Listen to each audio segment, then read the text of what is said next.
A pergunta desse vídeo, que eu acho que é a principal, Ju, para começar, né? Então vai ser quase um mini curso rápido sobre sustentabilidade. Então fica aqui comigo até o último vídeo. Começando uma série super especial aqui no canal. Uma base do meu trabalho e que mudou a minha vida e minha forma de pensar nas coisas foi a sustentabilidade, desde que eu me conheço por gente, né? Ao contrário do que muita gente pensa, eu não comecei a pensar em sustentabilidade em 2019. Meu pai é uma pessoa bem inserida neste contexto, mas o que é comum pra mim, percebi que não é para outras pessoas. Fica aí também a dica. Então, decidi fazer essa série de sustentabilidade, mais uma sustentabilidade que não te assusta, pelo contrário, que te faz um convite a pensar um pouquinho diferente. Então, para me ajudar nessa série especial no canal, que a gente vai ter 5 vídeos, eu chamei a Júlia. Chegou! Se você ainda não conhece, eu te convido a conhecer. A Júlia fez um guia de marcas sustentáveis, que eu recomendo super, inclusive as minhas alunas têm acesso a todos os meus cursos, eu ponho lá o link da Júlia para todo mundo ter acesso a essa pesquisa super legal que ela fez. E nada melhor do que a Júlia para conversar comigo sobre isso. Certo, Júlia? Obrigada. Muito bom, obrigada. muito bom. Nesses encontros da vida. Pois é, a gente tá ensaiando tanto, né, Ju? Super. Mas uma hora sai. A pergunta desse vídeo, que eu acho que é a principal, Ju, para começar, né? Então vai ser quase um mini curso rápido sobre sustentabilidade. Então fica aqui comigo até o último vídeo. De onde surgiu isso? Por que agora isso é urgente? Porque ao contrário do que eu falei no vídeo, meu pai sempre esteve inserido nesse contexto de sustentabilidade, já teve empresa, a empresa dele super pensa nisso, então pra mim é uma coisa, não é que assim, ai nossa, tô pensando nisso agora, mas o que você acha, Ju, que agora isso começou a ser um tema, todas as questões de tendência estão falando, não, sustentabilidade vai ser um cross com todos os tipos de tendência, por que você acha que isso agora virou um tema? Eu acho que, de acordo com muita coisa que tem surgido, não existe uma pesquisa pronta que entregue uma resposta do porquê que surgiu necessariamente hoje.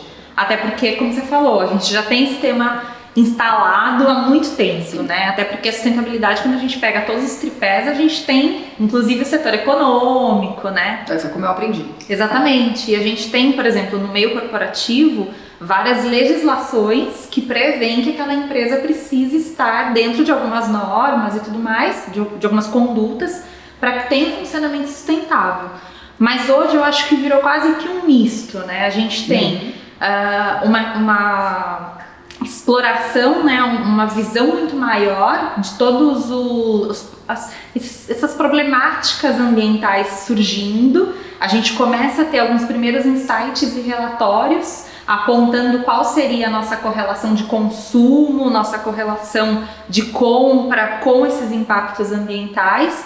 Tudo isso vão gerando alguns novos questionamentos, por isso que a gente tem relatórios aí ainda recentes em relação a esses temas, né? E eu acho que isso vai despertando nos dois lados, né?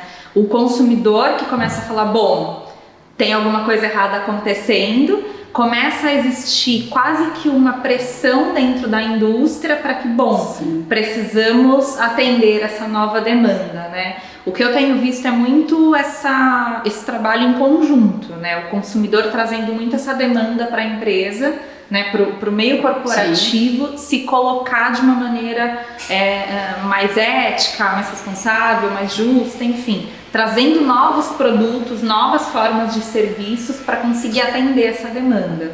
Uma coisa que eu gosto muito de lembrar é quando uma aluna minha com 17 para 18 anos, a gente estava com esse tema em sala, ela falou, a gente tava com esse questionamento, né? Por que hoje a gente tem esse olhar tão apurado para isso? Ela falou, talvez porque eu sou da geração que se eu não fizer, eu não posso mais empurrar para frente. Né? Eu não posso esperar que o meu filho faça. Não vai mais dar tempo. Não vai mais dar tempo, exatamente. Coisa que provavelmente os nossos pais pensavam, mas de uma maneira ainda diferente de hoje. Hoje a gente já vê a necessidade realmente bateu a porta, né? A gente começa a conseguir conciliar tudo que está acontecendo, de diversos fatores, e a gente começa a cruzar essas informações e falar, talvez tenha uma conexão aqui. Talvez a gente precise olhar com mais cuidado e entender os processos. Sim, concordo, Ju. Eu não sei se todo mundo sabe, mas eu primeiro estudei administração de empresas. E sempre existiu o tema, né? Sustentabilidade, que assim, é o que a gente falou, não surgiu agora. E eu acho legal a gente fazer recapitular, pegando esse seu gancho, de falar, sustentabilidade tem alguns pilares que são bem conhecidos. Você colocar no Google, sustentabilidade é o que vai aparecer, que é o pilar econômico, o pilar social e o pilar ambiental. Sim. Que as empresas, de certa maneira, como você falou, são obrigadas a. Só que o que eu via, e eu trabalhava numa área que tinha muita troca com a área de sustentabilidade. Era uma visão realmente mais prática, não era uma visão tipo, romantizada. E era muito interessante, que todo o discurso de toda a área de sustentabilidade começava assim: então, gente, a gente não está convidando vocês a abraçarem árvores. Era sempre assim, a gente está convidando vocês a pensarem na sociedade como de uma forma mais ampla, de onde vêm os recursos. Como eu trabalhava num banco, era que empresas que a gente está emprestando aquele dinheiro para ele ser investido, e aquela outra empresa também expandia, ou seja, você tinha o ponto da própria empresa e da outra empresa. Mas era uma coisa mais soft, vamos dizer assim. Não era tão aprofundado e com tantos dados como a gente tem hoje. Ainda assim, você falou isso no começo, mas eu queria que você enfatizasse mais. Ainda assim, você acha que a gente está construindo algo? Não temos uma fórmula, não tem uma resposta pronta, não dá para fazer tudo igual, em todas as indústrias vai acontecer da mesma maneira? Não, eu acho que ainda é tudo muito recente, pelo menos de tudo que a gente encontra de relatórios. A maioria dos relatórios ainda são de fora do país, né? É muito difícil se vocês darem uma busca depois, não são tantos relatórios que a gente tem em território nacional.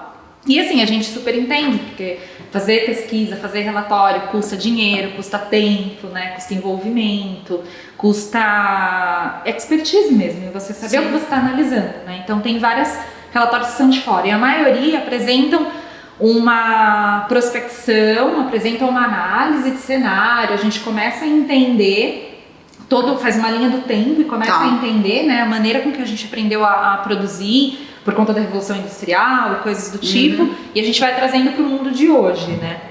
Mas eu acho que a gente ainda está num caminho, né? A gente ainda não tem uma fórmula pronta. Por exemplo, o que eu aplico no setor financeiro vai ser uma coisa, o que eu aplico no setor têxtil vai ser outra.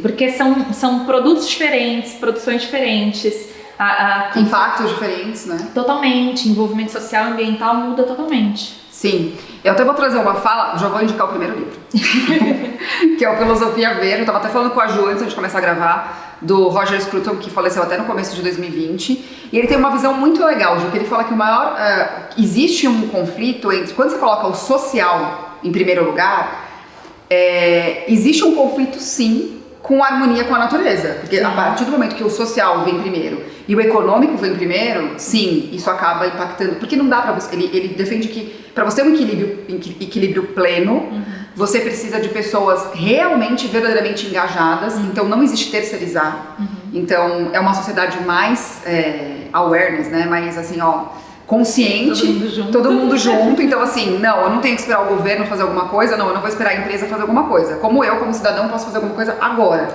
Ele defende muito isso, e essa reconexão com a natureza de uma forma plena. Ele tem até alguns livros que falam sobre a beleza da natureza, que a gente se desconecta muito fácil com isso, né, no dia a dia. Então ele defende isso, que quando a gente se reconectar verdadeiramente, e a gente entender que perder isso vai ser um prejuízo enorme, aí a gente vai começar a entender. Você concorda com esse raciocínio dele? Eu achei legal essa forma dele tecer o raciocínio. E até porque eu acho que a gente brilhou os olhos muito rápido, né? Foi um período de tempo muito curto em que a gente entendeu todas as tecnologias e as coisas que a gente podia aprender a consumir, né? Surgiu muita coisa, a invenção do plástico foi assim, algo gigantesco, fenomenal. E foi uma conquista, né? Você fala pra minha avó parar de usar plástico. Não, gente, não dá. Exatamente. Com a avó, eu acho que não dá. Não, e assim, tudo que a gente tem em casa gira em torno disso, né? E hoje que a gente começou a entender, falou, opa, traz muita coisa legal no sentido da praticidade, e como que a gente vai entender toda essa exploração que a gente teve que fazer para conseguir ter essa matéria-prima, para conseguir ter esse produto, e como agora, que a gente dá uma ordem nesse rolê, né? Então eu gosto dessa ideia dele de que a gente precisa voltar a se reconectar, né? Voltar a entender o que faz sentido. E aí eu acho que volta muito, que é uma das maiores discussões que a gente tem hoje, do envolvimento, né? A gente não pode ir nem céu nem terra, não dá pra gente só esperar que o Estado pratique alguma coisa, apesar de que isso não isenta da responsabilidade. Sim, não isenta ninguém. Não isenta ninguém, exatamente. E da gente cobrar políticas públicas, porque a gente precisa efetivar, mas também não isenta de que... Não é aquela história, né? Ah, ninguém tá fazendo, a minha parte não faz diferença. Que é o que a gente mais ouve. E não, na verdade, de um você tem o todo, né? E faz uma mega diferença. A gente tá vendo pelas chuvas de São Paulo. Sim, que sempre é um tema, gente. É um tema recorrente. Se você pegar todos os jornais de 50... Meu pai mandou uma imagem de 1915, eu acho, tudo alagado. Eu acho muito legal esse pensamento, Ju. E aí você pode estar pensando aí do outro lado, tá, que legal, vocês estão falando super... E aí, a gente não vai chegar no prático? Vamos chegar no prático. Calma, vamos chegar na parte prática. Fica com a gente nessa série. Estou falando que vai valer a pena, gente. Demorei, mas vou entregar um negócio bom. Você vai aprender tudo que você precisa. Que é um bom começo. E aí, Ju, eu acho legal a gente também usar esse vídeo como um convite também às pessoas a repensarem e a perceberem que, ao contrário do que você imagina, a sustentabilidade não é para deuses que estão no Olimpo. E eu tô inserida, nós duas, na verdade, estamos inseridas num contexto que é moda e sustentabilidade. Aí acham que a gente, que somos seres extraterrestres, intelectuais, sei lá, entendeu? Exatamente. Não, ficou chato, né? Ficou muito chato, gente. Porque já é uma discussão difícil, já é um tema que a gente aprende que é chato, que é difícil, que é distante. Sim. E aí a gente tem também uma crescente em rede de um ativismo meio plastificado, né? Então a gente acaba distanciando um assunto que na verdade faz parte da vida de todo mundo e que a gente pode fazer através de coisas super simples do dia a dia, né? Que vão gerar um impacto pra gente individualmente, pra gente coletivo, né? Eu acho que desmistificar e parar de achar que, desculpa, você não tem o kit pra andar na sua bolsa. Cara, não. Não, é o kit pra andar na bolsa, eu fiz esse checklist, gente, eu me segurei, o kit pra andar na bolsa, o tênis da marca X, as peças das marcas Y, e você precisa ter aquele estilo específico daquelas pessoas. Exatamente. E não é assim. Não, né? Não, eu acho super legal, assim, tudo bem, a gente teve um movimento super positivo, né, de levar seu copo, leve seu talher e tudo mais. Eu super faço, eu tenho minhas coisas, mas não é aquela coisa pragmática de que as pessoas precisam comprar aquele kit da marca X, da loja X. Pra pertencer, né? Exatamente. E daí a gente fica no mesmo quadradinho que a gente parou de discutir, que a gente tem tentado virar a chave dessa relação de pertencimento, dessa relação de ter que comprar para fazer parte daquele grupo. E não, né? Na verdade, a discussão é totalmente diferente disso. Sim. 2 pontos importantes que eu queria frisar. Um dos vídeos mais famosos aqui do meu canal é de compulsiva dona de armário cápsula. E quando eu falo do armário cápsula, não só nesse vídeo, Ju, mas em outros, que eu falo sobre armário cápsula, muita gente fala assim, gente, eu tenho cápsula e não sabia. Então, de trazer essa luz é muito legal, eu acho, para as pessoas. Tipo assim, olha que legal, eu faço isso e eu nem tinha percebido. E, eu tô fazendo pilates agora e o pessoal de lá faz uma coisa super legal, que é uma coisa simples, gente. Eles não têm copo de plástico. Eles deixam os copinhos lá, as pessoas usam, alguém vai lá, lava o copo e põe de novo. Exatamente. É só isso. Ir lá comprar. Então são coisas poucas que você faz. Numa festa que você vai fazer na sua casa, você dá aquele marcador do copo, cada um, pra não perder o seu, pra não ficar lavando toda hora o copo. E torna muito mais pessoal. Exatamente. Então, assim, gente... Não, fora o custo, né? Fora o custo. Eu ando super com comida, eu ando com mochila, né? Não tô em qualquer lugar. Então e tem fofa a mochila da Júlia. Um minuto. Foi ganhada por uma marca incrível que tá no guia. Olha lá, viu? E é isso, eu ando com várias coisas, porque eu fico muito tempo na rua. Você começa a perceber o quanto que você economiza, assim. Eu ando com snack, eu ando com bolachinha, com o que tiver, fruta, o que você tiver no dia. Sustentável ainda ajuda nos investimentos, gente. Exatamente. Olha. E é muito legal também valorizar as pessoas que, de certa forma, que falam aqui, eu sou obrigada a fazer isso. Então, assim, você já está ajudando o planeta de alguma forma e todo o resto da cadeia. Bom, eu vou encerrar esse vídeo falando pra vocês esperarem o próximo, que a gente vai falar sobre... É sustentável, mas é horrível. Fala, esse tema é muito maravilhoso. E já vou deixar aqui abaixo o guia da Ju, pra você já chegar chegando. E eu acho legal também a gente deixar o guia de transparência da moda. Sim. A gente também vai falar sobre isso. Então baixa o guia primeiro, depois a gente fala sobre este guia da moda, que a gente vai falar num dos vídeos aqui.